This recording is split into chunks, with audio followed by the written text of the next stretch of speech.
Ramai orang dah bersenam hari-hari, tapi berat badan tetap tak turun-turun. Kenapa jadi macam tu? Sebenarnya, sebab pertama yang ramai tak sedar ialah masalah metabolism. Metabolism ni maksudnya proses badan kita bakar lemak dan tukar jadi tenaga. Dan untuk proses ni berjalan lancar, kita perlukan satu nutrien penting, vitamin B kompleks. Kalau badan kurang vitamin B, walaupun bersenam kuat macam mana pun, lemak tetap susah nak terbakar. Akhirnya penat je tapi berat tak turun.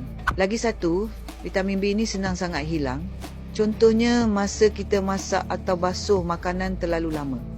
Semua B-vitamin tu boleh hilang. Jadi, macam mana nak pastikan badan cukup vitamin B setiap hari? Senang je. Ambil satu biji vitamin B kompleks semula jadi setiap hari. Dalam tu dah cukup semua jenis vitamin B seperti vitamin B1, B2, B3, B5, 6, 7, 8, 9, 10 dan B12. Vitamin B ni bagus untuk meningkatkan metabolisme dan memenuhi keperluan harian badan. Saya Dr. Rebecca. Dalam video seterusnya, saya akan kongsi tips kedua kurus tanpa senaman. Jangan lupa follow saya.